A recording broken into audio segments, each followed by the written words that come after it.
Hi, everyone. Welcome to Public Speaking Masterclass, How to Rock Your Next Presentation. I'm here with Lena Levine. So welcome. We're happy that we have you here. We're going to wait just a little bit because we have a bunch more people coming in. And I'm going to go put something in the chat for everyone. Just some helpful links if you want to talk about career questions and speaking questions as well, and with links to go with them. Oh, wow, we have a lot of people Very coming on exciting. today. Yeah, it is. Very It's really exciting. great. Ruth, once we get started, do you mind changing the view so that my screen is the big screen for the audience as opposed to Oh, just you and I? definitely. I will make sure. I will once I go through these slides, I'll Of course. hide my screen actually. So let's go ahead and get started. Welcome again, everyone, to Public Speaking Masterclass, How to Rock Your Next Presentation with Lena Levine, our wonderful trainer. Just a couple of announcements before we go ahead and get started. If you haven't heard already, we have a couple of upcoming meetings. We have the 241st meeting of the American Astronomical Society, and that will be in Washington State, 8th through the 12th of January. And a reminder to everyone that early registration ends on the 8th of November. So if you want to get in before the prices go up a bit, get that in before the 8th of November. And the next meeting is the 20th divisional meeting of the High Energy Astrophysics Division. And that will be in Hawaii, March 26th through the 30th. And abstracts for that are due on the 15th of November. Now, I put something in the chat to talk about some career advice from Elena. You can also go to our website and click on careers. And we have a bunch of resources here, so make sure you click on career resources. And there you can see upcoming webinars, and you can also see our archived webinars. This webinar is being recorded and will be available on YouTube. Additionally, you can also schedule your one-on-one career consultation with Lena by clicking on our link here, and also the link that I have included in the chat. Well, with that, I will go ahead and pass it on to you. Thank you. Imagine being told there is nothing that you can do with your career. Literally nothing. Your advisor, your PI, your colleague, whoever it is, uses the word nothing to describe your career prospects. That's happened to me. As a student at the University of Arizona, my mathematics advisor, Dr. Math, actually used the word nothing. When I asked him, what can I do with my mathematics education? I was getting a degree in the language of the universe. And I expected that I could do so many different things with a mathematics degree. I knew about being a professor, of course. I knew about being a teacher. I even knew about actuarial studies. So I went to my advisor and I said, Dr. Math, what can I do with my mathematics degree besides these three areas? And Dr. Math actually used the word nothing. How is that possible? In the history of the galaxy, of the universe, there is no job for a mathematics major, and there never will be, even into the big crunch if there ever is one. How is that possible? When he used that word nothing, and by the way, then proceeded to make me feel like a failure because I was not going to graduate school, that was the fire. In fact, it was the first time I felt that real fire, that rage burning inside me that got me excited and got me realizing that there must be something else out there. There must be a unicorn career that I could create for myself, that allowed me to be myself, that honored my authenticity, and allowed me to use the skills and the talents that I love to use, including mathematics, including communications, including performing arts, including business. But that was the moment that it lit the fire. And not only did I swear to myself that I would build my own unicorn career, but I swore that I would help other nerds just like me and just like you build your unicorn career. And that's why I do what I do. I'm a career coach, I'm a professional speaker, I'm a writer, and I help nerds build your unicorn career. Did you see what I just did there? The idea here that I wanted to show you was not about how I became excited about career development, but it's how I am able to grab you, hook you into a speech. We're talking today about how to rock your next presentation. In fact, how to rock every single presentation that you have, whether it's virtual or in person, whether it's for one person, 10 people in a journal club, 20 people at a poster presentation, or 2,000 when you're on the main stage of your conference organization event. No matter what the environment, no matter what the platform is, you can make a difference in every single speech you make. And not only a difference for the audience, but a difference for yourself. You can enjoy it, but it starts with that first point of contact. It starts with that first story. It starts with the first impression that you make on the audience to grab their attention, to help them understand how you're going to take them on a journey to help them improve, change their mindset, and transform. We're going to be talking about transformation a lot today, but I just wanted to give you a sort of a little bit of a taste of how I engage audiences, how I start the conversation, and how I hook people in. And that first hook, what it does is it causes people to listen more carefully. It causes people to pay attention. It causes people to align with you. We're going to talk about alignment as well. So today, what I want to go over in terms of our public speaking masterclass, which I hope you know, I am so excited to be here to talk with you about a topic that I love talking about, which is how to give a good talk. We're going to talk about the principles of good speaking. I want to talk to you about the logistics, in particular virtual talks, but also in person as well. I want to talk to you about speaking techniques, nonverbal techniques, bodily language techniques. I want to talk about accessibility, the substance of the speech itself, how to manage and navigate questions from the audience, how to handle and navigate and get fuel from nervousness. Yes, we're going to talk about that. And then I want to give you some final thoughts. Note that what I just did, I told you where we're going in the speech. One of the main principles of giving a speech, and you hear this a lot, and again, this doesn't matter what type of speech you're giving. The main principle is generally what you want to do is tell somebody what you're going to tell them, and then tell them what you told them. It's a learning technique so that they remember what it is that they are here for. That's the idea. But a speech, no matter what it is, whether it is a speech that you're doing, maybe even for a job talk. Most of you, if you're interested in academic careers, are going to be doing job talks. I get it. I help clients with job talks. And that's what my colleague Ruth was just saying about the career consultations. If you want to book a meeting with me, I can help you rehearse for your job talk. But the main thing we think about when we are giving any type of speech, any type of presentation, is we are aiming to convey a transformation. In fact, we are aiming to fuel that transformation. There is a covenant between you and I. If I'm a speaker and you're my audience, there is always a covenant, a promise. It's a promise of value. The promise of value is that I am going to help you solve a problem. I am going to add value for you. I am going to cause a transformation. And it could be a transformation in just how you think. It could be a transformation in how you solve a problem. It could be a transformation in an approach or a knowledge or a piece of data that is useful for you as you look at the work that you're trying to do. Whatever it is, the aim of the speaker and the speech is to cause a transformation. It's not just to share information, because anyone can share information, and anything, any type of media can share information. But there's another piece. The idea is that when you see me speak, not only are you going to get transformation from my content, but you're going to get transformation from the experience. Because you could be reading these same principles. I've written about speaking before. You could be reading these same principles in a book, in a magazine. You could be watching a video that's already recorded, but you're here today live, or you're going to be watching the recording. The idea is that you're getting something extra from me delivering that content. And that's the other piece of the promise of value. There's a promise of value of knowledge that's going to transform the audience, that's going to help you solve a problem.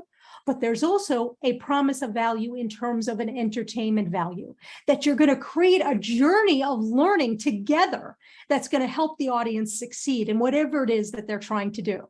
That entertainment value does not mean you have to become a clown or an actor or some sort of person that is paid to perform a entertaining role. That's not what I mean. The speech itself, because I am giving you information that's going to move you and is going to help you solve a problem, I have to have an entertainment element to my speaking, because how else are you going to pay attention? How else am I going to keep you invested in the learning process? And make no mistake, it is an investment. After all, you are spending a resource right now. You're spending your time, your precious time, which you will never get back. And I truly appreciate that. That's part of what I want to honor with you.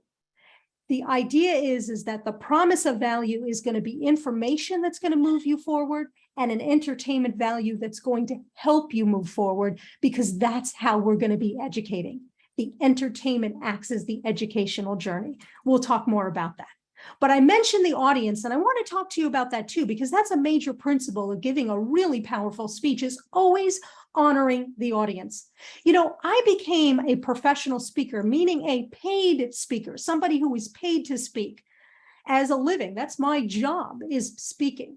I became a paid professional speaker because of an event that I went to 22 years ago.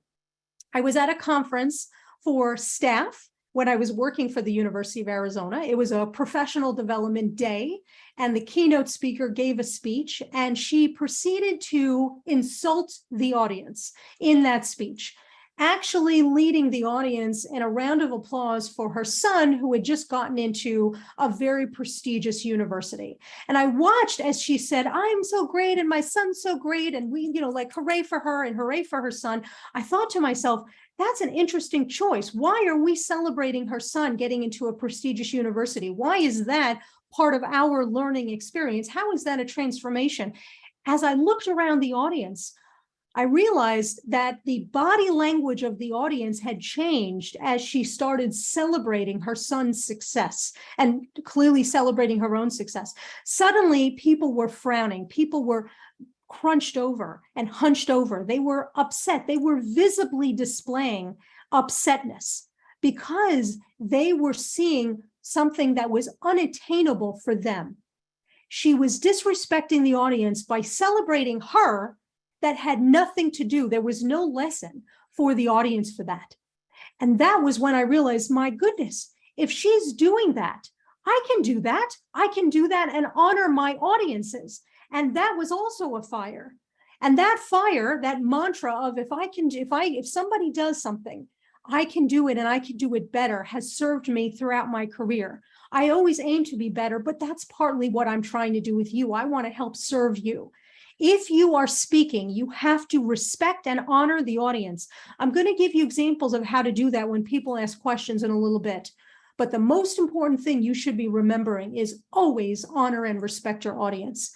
They are expecting you to deliver the transformation. They're not the person who is to be doing that. You are supposed to be doing that for them. Another thing I want you to remember is that as a speaker, part of my job in working with you as an audience, and indeed it is a collaboration, we're on this learning journey together. Part of my job is to turn and to convince or convert, so to speak, you from passive observers to engaged and passionate advocates for my cause.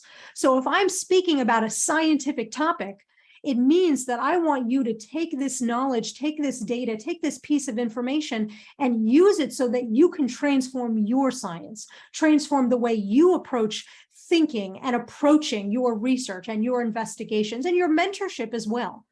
I want you to become a passionate advocate for my cause. So I'm going to give you the tools, the tactics, the knowledge, the data that's going to help you along that path. That is part of my covenant to you.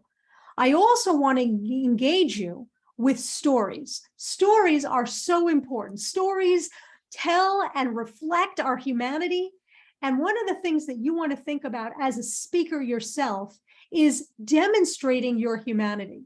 If you've seen me speak before, you know that when I make mistakes, and Spoiler alert, I will continue to make mistakes when I speak. I've already made a few. I will make more later. And I love to call it out for audiences because I want you to see that as a human, aha, I make mistakes. And there's nothing wrong with that. In fact, sometimes I really like to just draw attention to that. In fact, one of my favorite mistakes I made was during an AAS conference. It was a number of years ago, BC, before Corona. And I was in the middle of going to the winter meeting in January in DC, and it was snowpocalypse. And it was freezing cold, and all the flights were canceled, and my clothes were lost. All of my luggage was lost, and I arrived at the conference not with the clothes that would be appropriate for a winter meeting and for a conference. Nothing was professional. I had my ripped jeans and my ripped sweater and my sneakers. Anyway, I was exhausted by the time I went on stage to give my speech, and I made a mistake. I made a mistake. I dropped the F-bomb in a speech. Oh my goodness. I would never do that, but I did it that day, and I was mortified. But because it was such a terrible mistake, I wanted to draw attention to it because I wanted people to know it happens, but I also wanted to honor and respect my audience. That's never okay. And I said, excuse me, I want to interrupt myself right now. And I want to say, I'm so sorry. I did not mean to use that language. And I apologize if I offended you. I am deeply sorry. But then I decided to take another tactic. I did say that, but then I said, but the word you heard me use was actually not the word you think I used. The word I used is FUP, F-U-P as in potato, FUP. And it means really good, really good. And so we all had a laugh, and I just continued on the speech, and we continued and we concluded. After it was over, somebody had tweeted something like, Elena is fupping, F-U-P, fupping, great. And I thought that was so great, not because of the tweet, which I appreciated, but because of the way that I was able to communicate that I made a mistake. I owned the mistake. It was not excusable. I wanted to explain it. I wanted to deal with it in real time and then move beyond it. And I wanted to, in my way, the way I speak, my style is I like to be humorous and I like to make jokes. And so I made a joke of it. You don't have to do that as a speaker. But if you make a mistake, it is very helpful to acknowledge that mistake, apologize for it, and then continue on. Because you know what? When you own up to your humanity, when you admit that you're a human and you made a mistake, not only does it curb your own nervousness because you see that the universe does not explode when you make a mistake, but more importantly, it creates a bridge between you and the audience. By admitting that I made a mistake, by shining a spotlight on it, I was creating an alignment between me as a human and you in the audience as a human. We're all humans working towards a common goal of trying to improve, trying to elucidate the universe together. And I wanted to make sure that I was able to clarify that for the audience. And that is part of what we do as speakers as well. And that's part of what you do. And I tell you this about the mistake because I want you to be aware that you will make mistakes when you speak. You may forget a word, you may forget a point, you may make a mistake. You may use the word a lot. You may use another type of situation that might be in error. If you acknowledge it and then continue on, you will see that, you know what, it's not that bad. It'll calm your nervousness and it'll create a connection between you and the audience will continue to root for you. And that's an important point too. You know, I always thought I would be nervous in front of speaking in front of people. And in the past, I have been nervous. And even today, I still get nervous. I have a way around it, though. When I start and I speak, when I feel nervous, I will channel that into energy. I will just be even more energetic and more enthusiastic when I start because I use that nervousness as fuel. But I used to think when I was nervous, oh my goodness, what if I do make a mistake? What happens if something happens? Or what happens if somebody asks me a question that I can't handle? Well, this leads me to my next point. You are an expert in your area that you are speaking on in that moment. You are not an expert in everything. And I want you to use that as fuel as well, because a lot of times when we are given a chance to give a talk, like a job talk or a poster or a session at a conference, we get really nervous. Let's say our expertise is in black holes, and we've done a research project relating to black hole physics. Okay, great. That is your knowledge. Your knowledge and your expertise is in that very narrow sliver of black hole physics. And we know that that's an enormous field. When I was a student at the University of Arizona, my freshman year, I was a NASA Space Grant intern.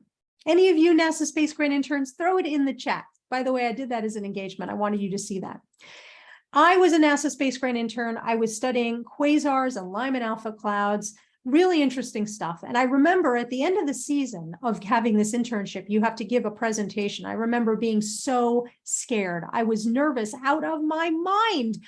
And the reason I was so nervous was because in my mind, all I could think of was I had done this research project. I knew a little bit, a teeny tiny bit about quasars, and I was scared to death that astronomy professors at the U of A were going to stand up, ask me a question about quasar physics that I had no knowledge of, and I was going to totally embarrass myself. That's what I was thinking. Can you imagine that? I bet you can, because you may even have that same feeling. What I didn't realize was that I was given a platform to speak about what I am knowledgeable about. I am not expected to be the only expert or to be the expert in everything associated with quasars. Similarly for you. And so I want you to use that also to help you to calm your nervousness. It's a major principle that I like to share. You're expected to be knowledgeable about what you were invited to speak on, not everything. Not the full portfolio of everything associated with that topic. Your expertise is in what you were invited to speak about. And by the way, if somebody asks you a question about a topic that is related or is a subtopic of quasars or black hole physics that's not in your area of expertise, you know what my go-to response is? Thank you so much for that great question. That was something that I studied in this project, but let's talk afterwards because I'd be happy to share with you some resources that can answer that question for you. Thank you again. Next question. Did you see what I did there? I just managed it. I was admitting the truth. And that's really a part of what we do as speakers as well. We're admitting the truth. We're telling the truth. So when we go back to telling these stories, we are telling truthful stories of our journey.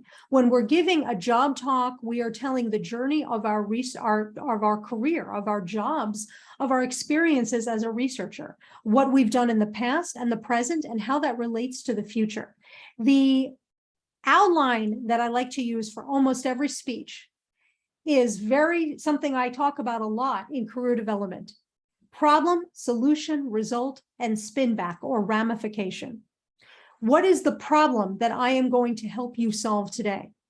What is the solution that I'm giving you? What is the result? How is it going to change you? What is it going to do for you? What did it do for me? What can it do for the community? And what's the ramification? How is it going to help you take the next step? What's the spin back? The spin back is where we turn it around back to you. So if you think of every speech, and you can even organize your poster like this: problem, solution, result, next steps. If you think of every speech in that format, it becomes so much easier and so much simpler for you to design and orchestrate and deliver a really impeccable and amazing and joyful speech. And that's really another thing I want you to be thinking about, is that you should be. And I do use the word should here. And I know we don't want to should ourselves to death here, but we should be enjoying the speech. And you see me smiling because I love to speak and I love to be able to work with you and help you be better at whatever it is that you're trying to do. I really do enjoy it. But another reason that I smile a lot in my speeches is because I remind myself that I chose to be here. And that also helps to curb my nervousness. Before Corona, I was giving a speech at a conference, an engineering conference, and I was really doing my best. I was delivering energy and I was looking at the audience and I was getting no responses. Nobody was smiling. Everybody was just looking straight ahead. Maybe a few people were on their phones, really just low energy audience, but low interaction with me. And I thought to myself, this is tough. This is a tough room. But I've been in tougher and I can manage the situation. And in that moment, I actually did two things. I said, you know what, Elena, you chose to be here. You could have done anything with your life, anything even that day. There would have been consequences if you didn't show up, of course, but I chose to be here. I'm going to work harder to gain the attention and the investment of my audience to help them transform. And I'm going to remember, since I chose to be here, I chose to be here because I love it. And I'm going to smile more broadly, and I'm going to bring even more joy to it. And I turned up the volume to an 11, and it was an Elena 11, which is a normal person's 17. So now I'm at a 17, delivering energy and knowledge and nuggets of wisdom and value with a smile on my face. I'm engaging, I'm interacting, I'm using body language, I'm changing the tone and the candor and the timbre, all the different aspects of my voice. I am changing to give the audience a journey, a diversified journey in this learning experience. And I began to see responses. And that's what I was excited about, because I did want to help them become passionate advocates for my cause. And my cause was not about me, it was about them. The cause was that they, the audience, can build a unicorn career, can build a joyous, exciting, lucrative career of their making, of their choosing, that aligns with their values, aligns with their value, aligns with their authenticity, and allows them to be the engineer or the scientist that they want to be. That was the transformation I was aiming to get. And that was that is what I was able to achieve. By the way, did you see I just messed up my voice there? So what? I continue on. And that's the way we go. So remember that you are the expert. You were given the platform because you have expertise, but you're not expected to be the only expert in the entire universe. But I'm going to honor you. I'm going to respect you. I'm going to help you learn, and I'm going to help you become stronger. And I'm going to build bridges with stories that demonstrate my humanity so that you and I become connected. We become partners in this venture together. So I'm trying to engage the audience. I'm trying to excite you. And I'm trying to involve you in the learning process. This is not a flat lecture. And I use that word lecture in quotes. I use it very carefully because, after all, those of you that are professors or instructors or want to be teachers, you will be delivering lectures, that format of a speech, a lot. But what I mean to say is you want to make sure that this is not a two-dimensional learning process where you are talking to a sheet of paper, but that instead you are drawing the audience into the learning process. They become advocates for their own improvement. That is what we're trying to do. So we do that by captivating and capturing the audience with those stories and making it clear what journey we're taking them on. What are the different points, which is why, in part, I shared with you what is the outline of our speech today. Ultimately, we're trying to help the audience participate in the learning experience by experiencing flow. So I want to give you an example of that recently. I was at a conference. In fact, it was the conference of the National Speakers Association. So I, as a speaker, as a professional speaker, I have in my own association. It's the NSA, not that NSA, a different one, the National Speakers Association. I went to their conference this summer in Nashville, and I saw so many different keynote speeches about speaking, about the content, about the technique, about the platform and the performance of speaking.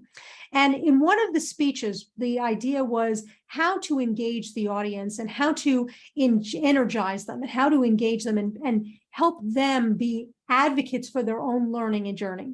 And the speaker in this case was a drummer. He actually was a drummer, and he had a drum set on stage. Now, of course, you and I in an astronomy meeting, we're not going to be doing that, although we may, you never know. In this case, he did it. And he had actually handed out drumsticks to every participant and then led all of us in a drum solo, well, not a drum solo, but a drum beat where we were banging on the tables in the middle of the speech. And the idea was to show us how we can collaborate team-wise and how we can advocate for ourselves. I had never seen anything like that. I thought it was a brilliant maneuver. But suddenly in the experience, in the speech, while I am banging on the table and becoming my own drummer, becoming my own Ringo Starr, I suddenly forgot that I was learning because I was so immersed in the experience. I was experiencing flow. And there's an amazing book called Flow. I think it's called Flow, The Psychology of Optimum Performance or Optimum Experience. I highly recommend it. we were not even paying attention. Any sort of self-consciousness about our learning experience or about the moment had melted away because we were involved and we were connected so much with that speaker and wanted to work with that speaker to learn. And that was a moment that I will never forget, because I saw around the entire audience, we were just banging on the tables and we're learning how to be better teammates, better communicators, better engaged. That is what you and I can do every single time. We don't have to use drumsticks, but we can endeavor and invest in the audience and in the way we speak to help the audience experience flow. In fact, that's what we're doing right now. So you don't even realize that you are in a learning experience. You are just enjoying the experience. You're in there for the ride. But one of the best ways to do that is to highlight your authenticity. So those of you who've seen me speak before, you know that I absolutely love color. So today, what I'm wearing, I have purple hair. I'm wearing all sorts of different color on my nails, on my jewelry, on my eyes. My coat has many colors. It's a coat of many colors.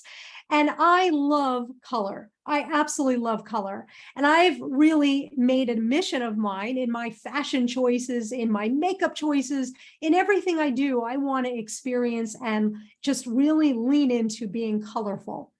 And that's part of who I am as Elena. And I didn't always have purple hair. In fact, I've only had purple hair for a year. This was my birthday gift that I gave myself last year, to dye my hair purple. I've always wanted it. What are you doing to give yourself a gift when you speak, to demonstrate and honor your authenticity? What are you doing to be yourself on stage? When you are yourself in a speech, you are helping the audience appreciate you. You are helping the audience honor you, and you're making connections with the audience. In fact, you're helping them to think about what they can do to honor their authenticity. And that's why I highlight what I do, because I want you to be who you are. If you are a purple-headed person, great. If you love gray hair, you rock it. If you want to do X, do it. Whatever it is, show yourself on stage. Because after all, that is the best speech that you can give, when you are yourself and when you lean in to yourself. I found myself, as I leaned into doing more color and being more colorful physically in my design and my fashion choices, but then even with the way I speak, I found that I improved as a speaker. The more I was myself, the more I was able to deliver better results for my audience. When you honor your authenticity, you are ensuring that you are delivering better results and outcomes for your audience. That's in part just a teeny tiny piece of why being so authentic with stories, with how you speak, with what you say, with what props you use, with your fashion choices or not, that's just part of why being authentic is so important. Now, we did talk about logistics, and I just want to share a couple of logistic hacks that I use. Right now, of course, we are doing a virtual presentation. Note that for the most part, I am looking exclusively at you in your eyeballs. The reason you are able to perceive that is because what I'm actually looking at is the camera lens. And one of my favorite things to do to remember to look at the camera lens is to actually put sticky notes with arrows pointing at the lens on my computer, to remind myself that that's where I need to focus. Because if I look down here, or if I look at the faces and just look at the faces like what I'm doing right now, I am not going to be able to connect with you. Eye contact is a huge aspect of nonverbal communication. And as much as you possibly can, you want to make sure you deliver on that. And the way you do that virtually is by making sure you look at the camera lens as much as possible. I'm also smiling because this is a happy day. I have the privilege, and it is indeed a privilege, and it is indeed an honor of speaking with you, of having the platform with this organization to speak and deliver information that will help you. I don't take it lightly. And so you shouldn't take it lightly either, but it is a joy. And when you remember that it is a joy, and when you smile, you help the audience to smile and enjoy the experience of learning as well. It also helps to calm you.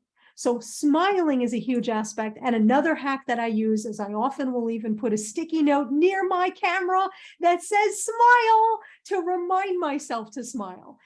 especially if you are nervous, and especially if you are on the job search, when you're doing your job talk, or if you're at the conference, if you're at the meeting and you're doing a poster or a session, make sure you remind yourself to smile, because people remember not necessarily the content that they got from a speech, but they remember how it made them feel.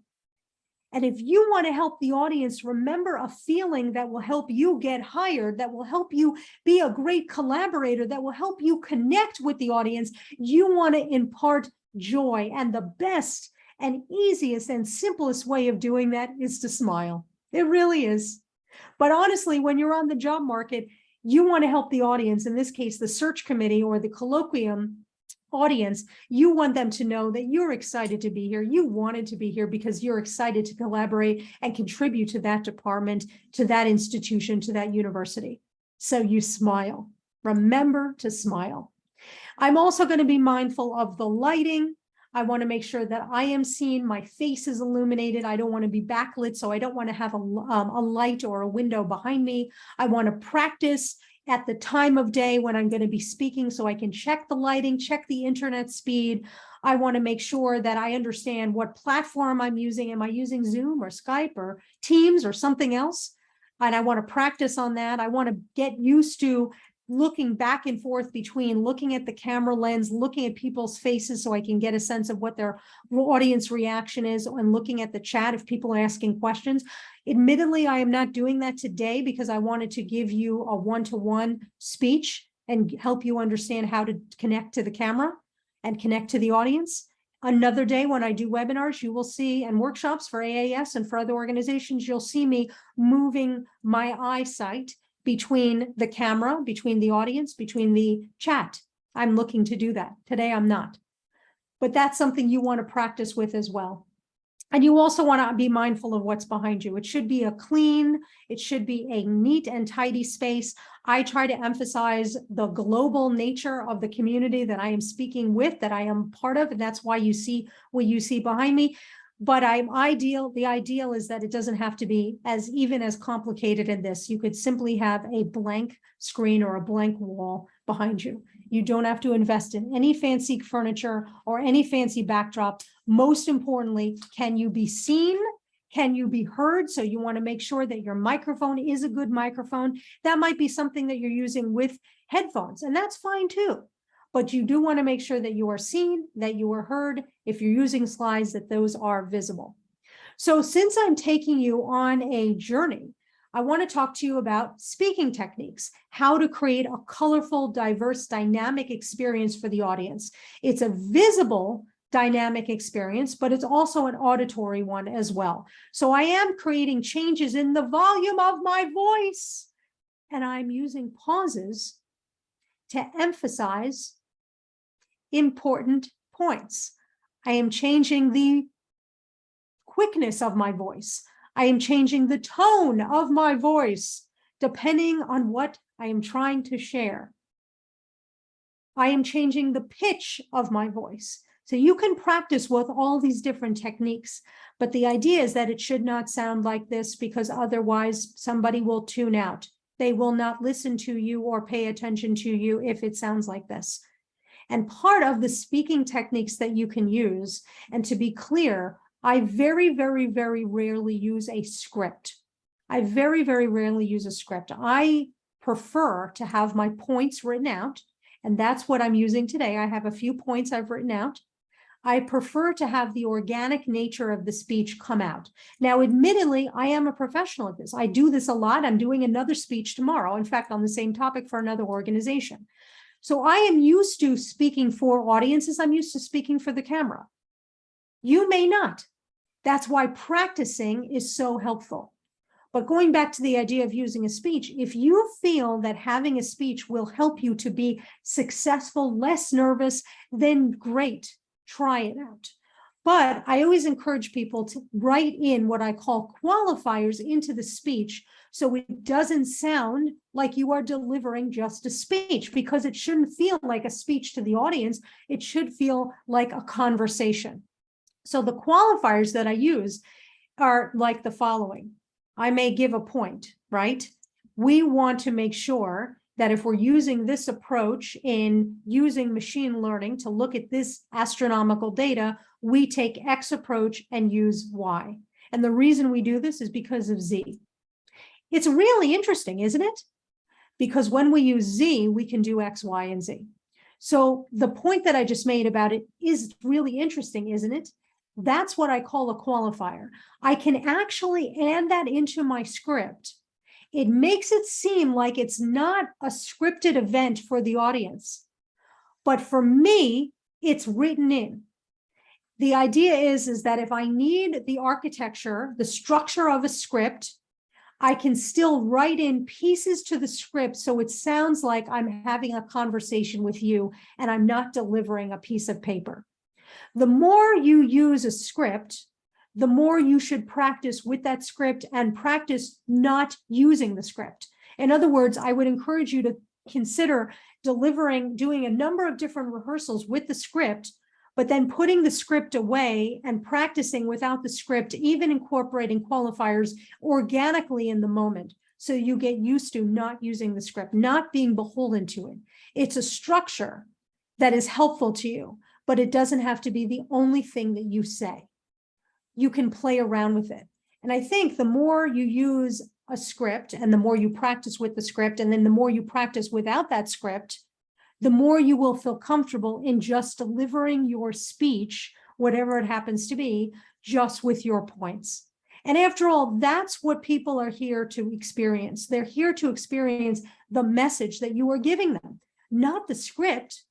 And admittedly, it's the same thing with the slides. You'll have slides, and I get it. We use slides, particularly if we're giving scientific talks. We're going to have slides.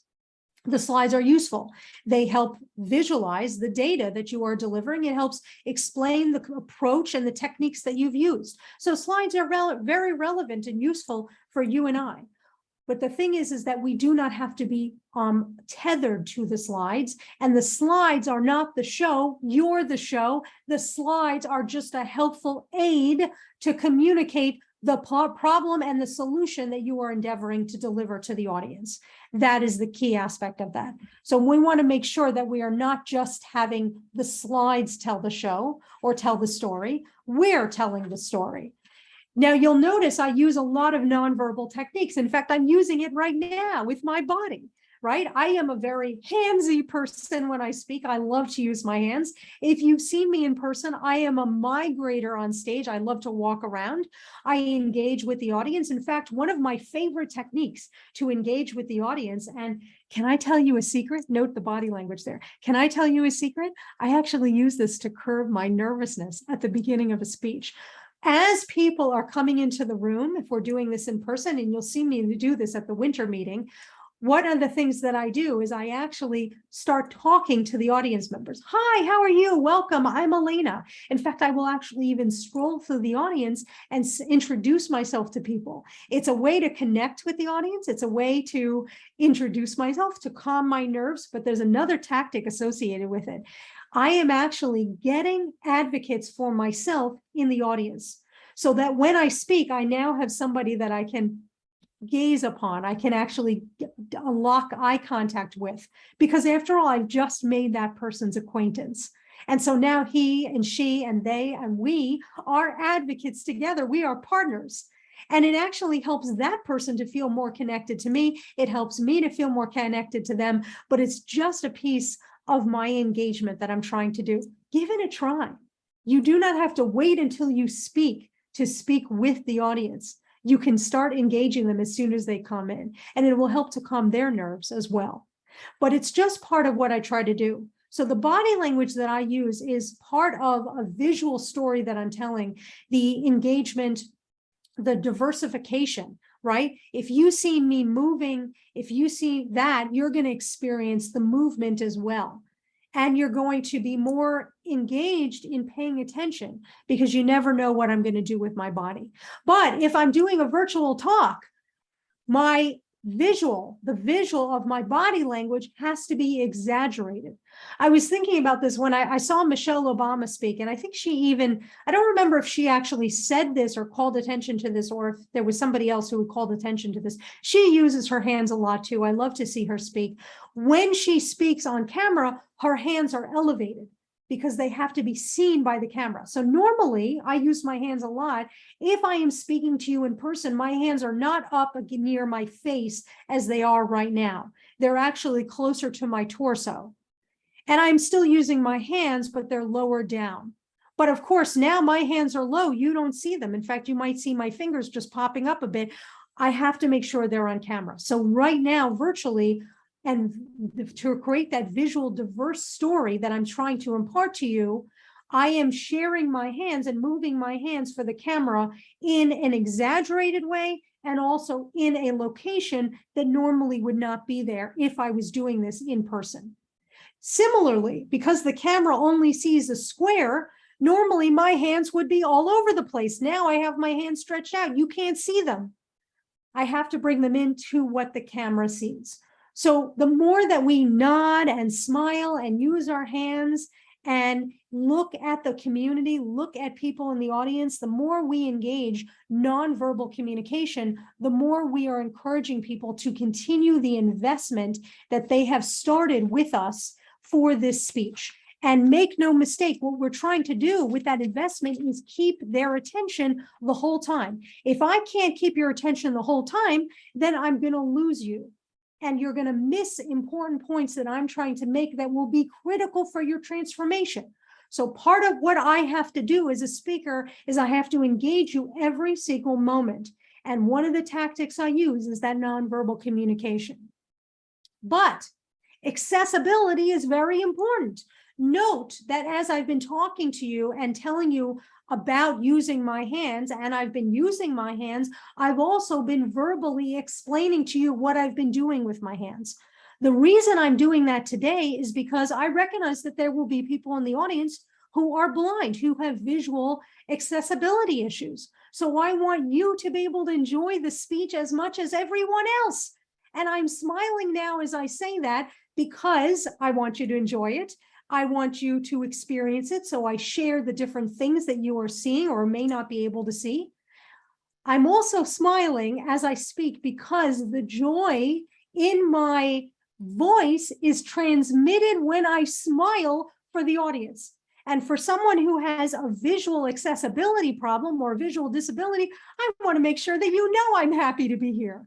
And by smiling, it actually conveys happiness verbally, auditorily, if that's even a word. I really am very big in terms of accessibility. So I really make sure that when I use slides, I share verbally what the slide shows. I don't just say, as you can see here, blah, blah, blah, blah, blah. I say, in this chart, you can see that there is more people who appreciate astronomy than there are who appreciate astrology, if that was a thing I was speaking on, for example.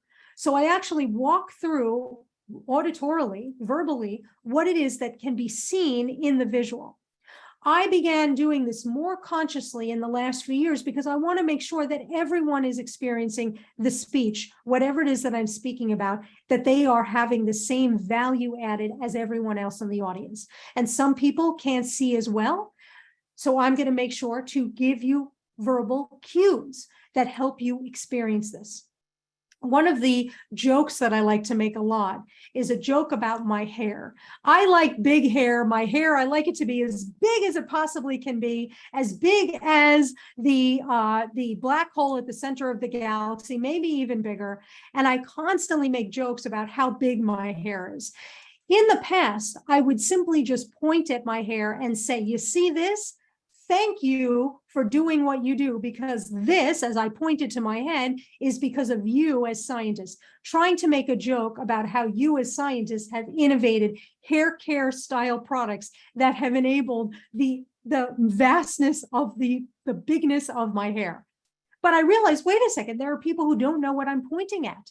So I now make it verbally known. I point to my hair and I say, thank you for my big hair. My big hair, which I like to be as big and wide and as fluffy as possible, is because of you, scientists who have come up with innovations in hair care.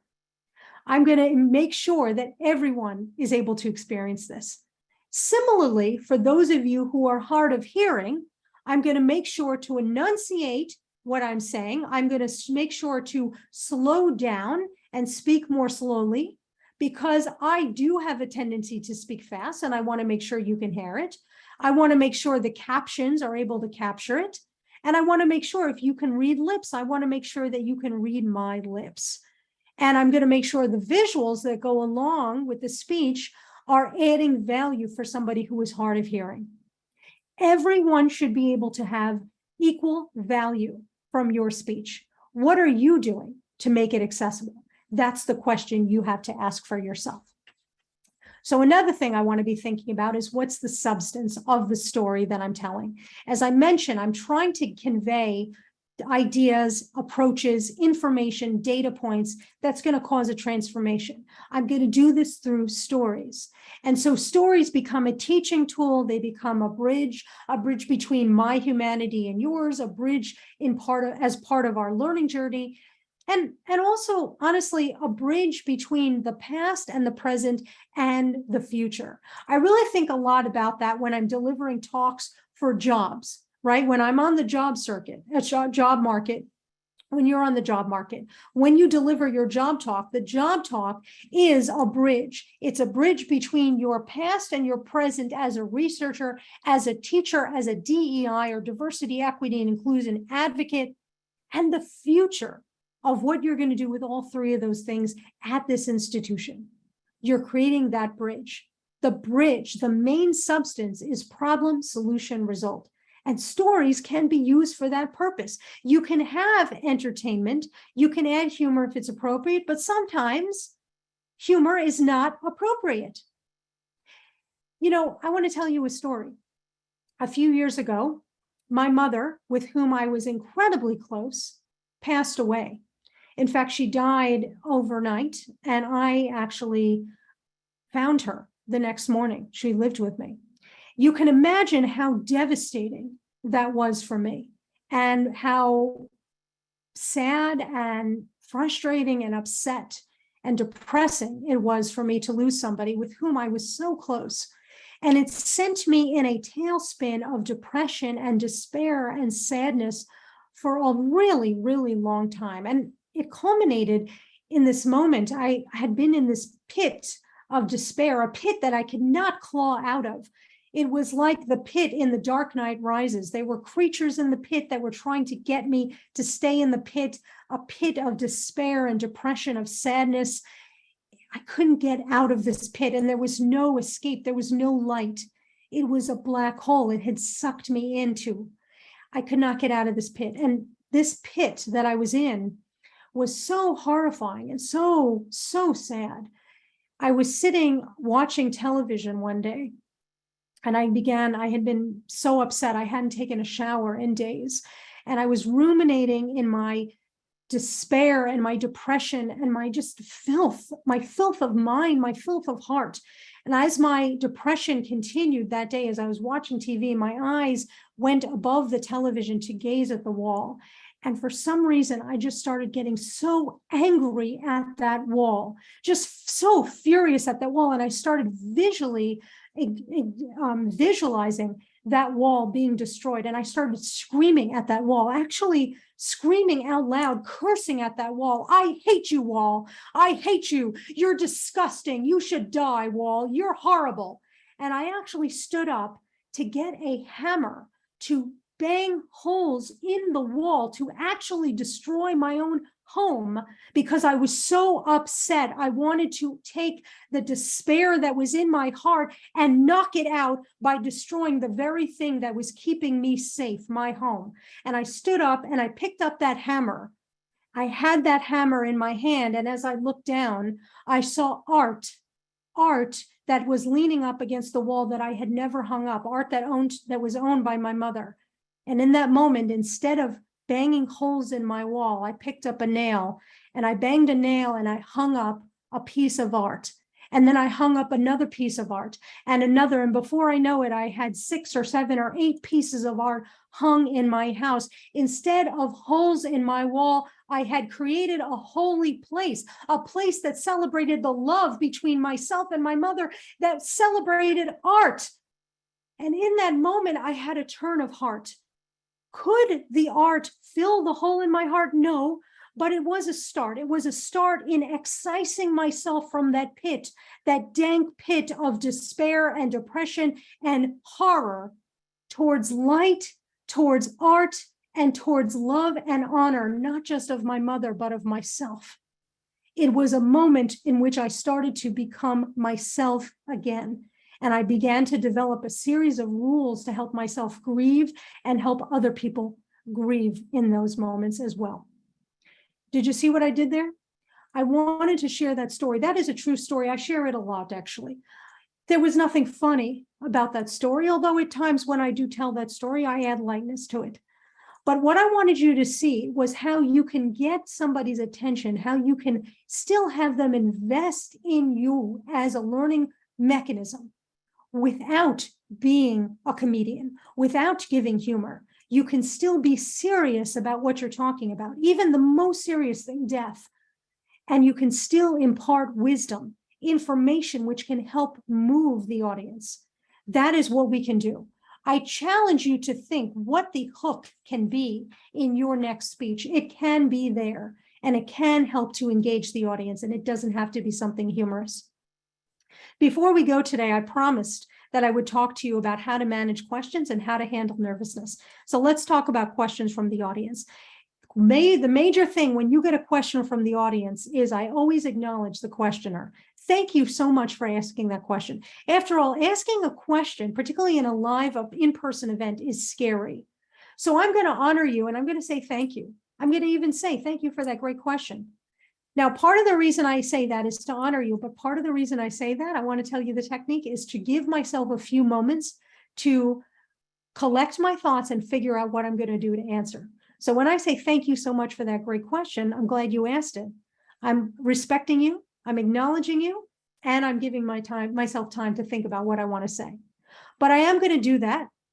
I'm going to say that, and then I'm going to answer the question to the best of my knowledge. Now, sometimes I've been asked a question that I can't answer, and I'm going to say, you know what, that's a great question. It's not part of my expertise, or it's not part of what I wanted to share today, but it's an important one. Let's talk afterwards, or let's talk offline, or why don't you text me or email me? Here's my email address, and I'd be happy to speak with you privately about that, because it's a really important one. It's just not one that I'm ready to answer today, or it's not a question that was part of the data that I was collecting, and I can absolutely help find you a resource that can help answer that for you. I've done that live. I've gotten used to doing that. You get used to it. It's so empowering for you to say out loud, thank you for that question. It's not part of my expertise, but I'd be happy to help you find the answer later.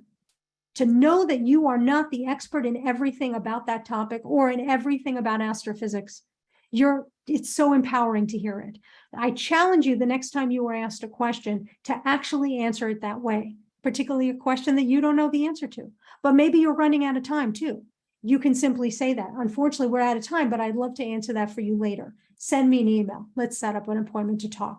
Now, there will always be what I call the passive or the aggressive inquisitors who ask questions. They're asking you a question to trip you up, or they're intentionally being rude. You are on stage, you are on display, so you can't be rude back to them, but you can say, thank you very much for that question. You know, my expertise is in black holes. I appreciate you asking questions about quasars. I'd be happy to give you a reference for somebody who can help you with that. Let's connect later. Thank you so much. Who has another question? So you can immediately move to the next person. Now, I also wanted to share with you one of my best techniques for dealing with nervousness. One of my favorite ones I already shared with you, engaging the audience in advance. It helps to calm the audience. The other way I do it, as I kind of hinted to you, is I use it as fuel. So my style is very, very energetic. That might not be your style, although you should be bringing energy to every speech you give. But what you do want to do is you want to think about, all right, if I am speaking about this topic, And I'm nervous. I want to remember I'm an expert. I want to remember that I don't know all the answers, but I do know answers about my topic, my expertise, the time that I've spent in researching this space. And you know what? I'm going to use it as fuel. So every piece of energy that I feel that's nervousness, I'm going to channel it back to help the audience do better. So one of the things that you see me when I start, oftentimes when I start speeches, I'll say, hello, everyone. I'm so excited to be here. I've had my breakfast of champions. I've had 6 tacos, 5 cupcakes, and 7 cups of coffee. Who's excited to be here? Now, truthfully, I've not had that much sugar or that much caffeine or that many tacos. I've had a few, but not that many. But that technique of just sharing that, it gets the audience on my side. It's an effective hook. It's a little humorous, but what I'm doing is I'm taking my nervous energy and I'm turning it into fuel that I then give to the audience. Yes, we're in this together. And I even elevate the sound of my voice. I even increase the tone of my voice because I want to use that as fuel. So you can use nervousness as fuel. And even if you shake, and my hands shake naturally, I have noticed that, in the past, I've tried to prevent them from shaking. And you know what? I'm done with that. My hands will shake. They'll shake when I'm nervous. They'll shake when I'm not nervous. It's just a natural aspect of my physiology. And so what? Who cares? I am going to just lean into it. And I may even show my hands and you may even see them shaking a little bit and I don't care. And I'm telling you this because I don't want you to be embarrassed or ashamed of you shaking or being nervous at all. Even the best speakers, the most seasoned PIs and the most talented Nobel laureates, they are nervous too. And you know what? Who cares? We're here to share. We're here to elevate. We're here to improve. That's what we're here. So some final thoughts before we go today. A speech is a journey. It's a journey that connects human to human. It's a learning journey, but it's designed to impact the audience, to help you solve a problem, to help you transform. I hope today I've helped you solve the problem of being a more confident, better speaker whenever you happen to speak. I hope I've helped you learn about how you can turn your audience into from passive observers into passionate advocates for your cause through value added, through helping them solve a problem. I hope I've helped you understand how you can engage both verbal and nonverbal communications, how you can inject joy into a speech. And most importantly, I hope I've helped you to understand that when you give a speech, you are honoring yourself and the audience. And make no mistake, it is 100% always an honor to have the opportunity to speak for an audience. So I always make sure to finish every single speech by thanking you, the audience, because you spent time you'll never get back with me. I hope I've delivered on my covenant, my promise of value to you, but I want to thank you for the honor and the privilege and the opportunity to be with you here today. I hope I've helped you because you have helped me today. I thank you so much. Thank you so much. I'm going to stick around. That concludes the formal part of my talk. I'm going to stick around for any questions that might have come up. As always, you are welcome to email me. And Ruth, if you don't mind, just again, throwing my email address, my website, my LinkedIn into the chat one more time so everybody has that. Also, one more time, the link, yes, she just put that in there. You can book a half hour or an hour or is up to 5 hours with me for career consultations through the AAS. That's part of your benefit. So please feel free and book that and let me help you with your career and with your speaking journey. We do have a quick question. This person asks, I really enjoy listening to you because you have a lot of energy. Thank you so much. I'm curious how you create slides that can match or complement the energy that you bring on stage. My slides that are really helpful to convey information and data end up being so boring, and I feel like I have to overcompensate with my speech patterns on stage. Any advice? Thank you so much for that great question. I really appreciate that. Did you see what I just did there? Okay, so here's how I think about slides. So the slides are meant to complement you. So the majority of the information that you are sharing is actually coming from you, not the slides. So the slides are meant to double up. They're meant to emphasize points, and they're meant to make it easier for visual learners to understand the information. So I use my slides to emphasize certain points visually. When I'm writing words on the slide, I'm going to be mindful that these are the main points that I want the audience to know, to remember. If I'm using a visual like a chart or a graph or an image or some sort of even a photograph, I'm going to make sure that that image has substance that's complementing what I'm saying. But the idea is there are lots and lots of guidances of writing slides, like use no more than X number of words. And honestly, I don't remember what that is. No more than 3 points, no more than 5 points. Honestly, for many of these, I throw them out the window. And you will see that a lot of my speeches, a lot of my workshops are very verbose with slides. I'm doing that intentionally because the type of speech that I'm delivering, a workshop, is meant to be more working, right? There's more of it. It's not just a learning journey, but it's meant to be that you're working even in the moment. So I'm actually giving you more insight with words and with visuals than I would if I was delivering a keynote. Now, with a job talk, it's going to be a happy medium. But the idea here is that ultimately, if there is something that you need to say, if you need to make sure that the audience understands it and will remember it, you can put it verbally and visually on the slide.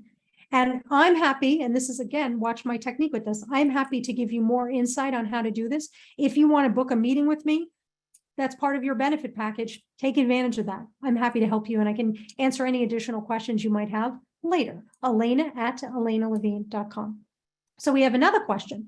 English is my second language, and I have trouble managing my accent during talks. What is your advice? So first of all, thank you for that great question. I'm sure that is on all of our minds because everyone has an accent, even me. And I am from New York, New Jersey, and you will hear as I speak, my accent comes out as I talk. I talk a lot about butter. My accent comes out. Here's what I say. You're you. You come from the nation you come from. There is nothing wrong with your accent. I am thrilled for your accent. So I would say, instead of asking, what can I do about managing my accent? I would say, what can I do to communicate better, maybe using different words in the speech so that people understand? I don't think the accent is the issue. The accent is part of who you are, and I think it's fantastic.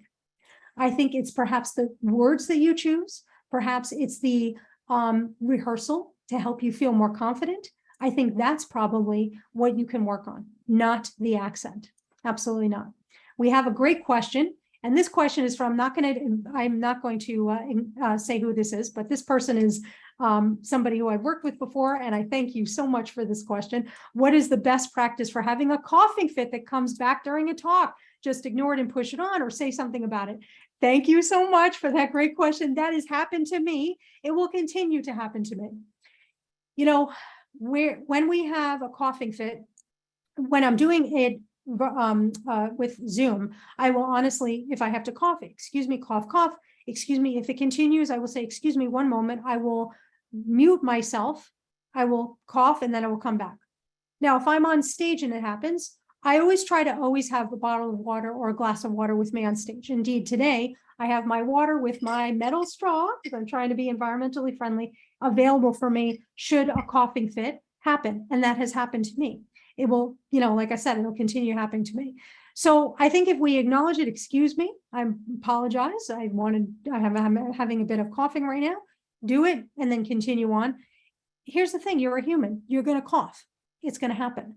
I am mindful. I try to do things in advance to get the coughs and the clearing my voice beforehand, even blowing my nose beforehand.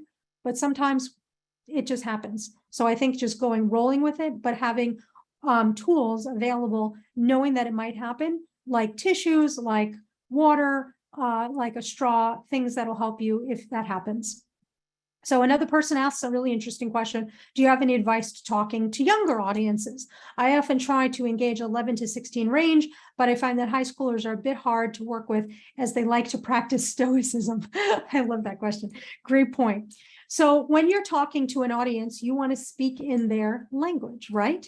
So when I'm speaking to a high school audience, I'm going to use words, I'm going to use phrases, I'm going to use techniques that are relating to them.